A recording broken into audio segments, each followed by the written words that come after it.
secara resepsi. Cari kumpulannya. Memotong lidahnya. Teori mimetik. Di lagu Gajah Tulus. Assalamualaikum warahmatullahi wabarakatuh. Halo teman-teman semuanya, jumpa lagi dengan saya. Pada video kali ini kita akan menganalisis cerpen angkatan 66 yang berjudul Air, karya Ras Siregar, melalui pendekatan mimetik dan menganalisis amanat yang terkandung dalam cerpen tersebut. Sebelum itu, teman-teman, pendekatan mimetik adalah pendekatan kajian sastra yang menitik beratkan kajian terhadap hubungan karya sastra dengan kenyataan di luar karya sastra. Pendekatan yang memandang karya sastra sebagai imitasi dan realitas. Teman-teman, dalam teori mimetik terdapat 3 metode yang dapat digunakan. Salah satunya dengan menghubungkan suatu unsur yang ada dalam karya sastra dengan unsur tertentu bersamaan dengan yang terdapat dalam masyarakat. Nah, dalam hal ini kita akan menghubungkan alur atau plot dengan realita, gambaran situasi atau kehidupan sosial saat itu. Bagi teman-teman yang belum tahu cerpen ini, berikut sinopsis dari cerpen tersebut. Cerpen Air mengisahkan tentang kehidupan sosial, yakni permasalahan air di ibu kota Jakarta, tepatnya di Harmoni era 1960-an. Tokoh utama yakni tokoh Aku merupakan seorang penulis cerita pendek yang bekerja pada suatu induk semang alias perusahaan. Tokoh Aku tinggal di atas sebuah rumah toko di bilangan Harmoni, tepatnya di deretan toko-toko mewah dan kantor-kantor. Tak hanya sendiri, tokoh Aku tinggal dengan keluarga rekan yang berjumlah 9 orang di lain kamar.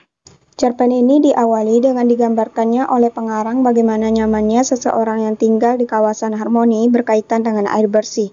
Tidak seperti kawasan Kemayoran, Petojo, Menteng, dan Grogol, kawasan Harmoni tak pernah luput dari air bersih, tinggal memutar keran saja. Dikisahkan pula pada era itu harga sewa air 250 perak. Sebesar honorarium tokoh Aku atas sebuah cerita pendek. Keluarga bertambah, keluarga rekan memiliki seorang anak dan tokoh Aku menikah. Jadilah 12 orang tinggal di rumah atas tersebut. Sewa air naik menjadi 300 perak per bulannya. Namun air bersih masih mengalir deras, tidak ada yang dipusingkan. Jumlah manusia bertambah, 14 orang sekarang. Keluarga rekan tambah makmur. Mereka mengambil 2 orang pembantu untuk dipekerjakan. Tak hanya pembantu, mereka juga banyak mengundang orang untuk berpesta dan menyediakan tempat inap untuk sanak saudaranya. Tokoh Aku dan istrinya tetap santai selama air bersih masih mengalir.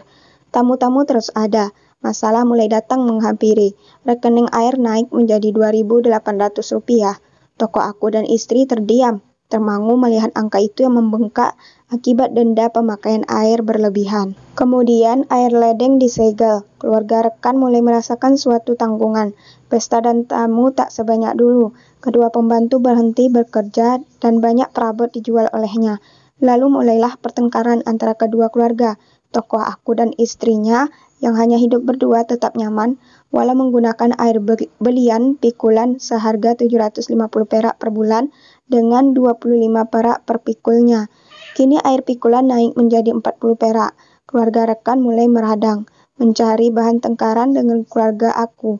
Akhirnya tokoh Aku mengalah dengan menemui teman yang bekerja di perusahaan air dan segel rumah pun dibuka. Air mengalir kembali. Istri rekan dan istri tokoh Aku keluar kamar dan berpapasan, lalu mereka tersenyum.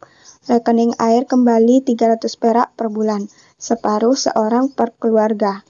Nah, teman-teman, setelah mengetahui sinopsis dari cerpen tersebut, mari kita masuk ke pembahasan. Pertama, terdapat kutipan seperti berikut. Pada kutipan tersebut menggambarkan keluarga di era 1960-an, di mana hidup dalam satu rumah itu dihuni oleh 2 keluarga. Pada era ini permasalahan sosial yang muncul adalah tentang masalah air bersih. Namun pada kutipan itu, meskipun satu rumah dihuni oleh 2 keluarga, mereka tidak pernah kesulitan mendapatkan air bersih karena berada di kawasan elit, yakni Harmoni. Ketiga, terdapat kutipan seperti berikut ini. Pada kutipan tersebut, alur atau plot cerita ini menggambarkan fenomena sosial yakni masalah air bersih di kawasan ibu kota Jakarta pada era 1960-an.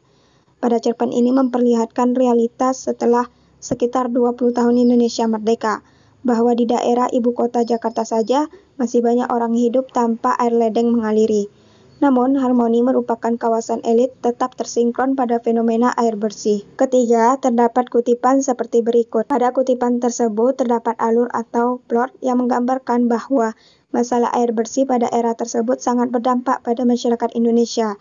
Masyarakat yang memberi protes kontra pada akhirnya harus menelan kenyataan dan membiasakan diri. Keempat, terdapat kutipan seperti berikut. Nah, teman-teman, pada kutipan tersebut terdapat alur atau plot yang menggambarkan kondisi kawasan harmoni yang tidak pernah mempermasalahkan air bersih, karena selalu tersedia. Hal ini juga berdampak pada kehidupan bertetangga di kawasan elit itu menjadi tentram. Dari kutipan itu juga menggambarkan besarnya honorarium pengarang cerpen pada era 1960-an. Kelima, terdapat kutipan seperti berikut. Nah, pada kutipan tersebut terdapat alur atau plot yang menggambarkan kondisi sosial era itu, yakni adanya kesenjangan antara yang statusnya kaya dan statusnya miskin. Keenam, terdapat kutipan seperti berikut. Nah, teman-teman, pada kutipan tersebut terdapat alur atau plot yang menggambarkan bahwa kesenjangan sosial antara keluarga aku dan keluarga rekan. Kesenjangan itu berdampak pada pemakaian air dan menyebabkan pertengkaran pada ujungnya. Semenjak ekonomi keluarga rekan meningkat, rumah yang dihuni dua keluarga itu terus didatangi tamu-tamu keluarga rekan, sehingga bertambah jumlah jiwa yang memakai air terus-menerus. Sehingga pembayaran air dua keluarga itu membengkak, dan keluarga aku merasa rugi karena tetap membayar separuh setiap kepala keluarga. Hal ini menggambarkan realita di kehidupan era 60-an. Nah, singkatnya teman-teman, karena pemakaian air yang terlalu besar ini mengakibatkan air ledeng kedua keluarga itu disegel dan pertengkaran antara keduanya terjadi. Namun pada akhirnya kedua keluarga itu kembali akur karena segel air ledeng itu dibuka. Keduanya hidup akur dan saling pengertian. Teman-teman, selanjutnya kita akan menganalisis amanat yang terdapat pada cerpen ini.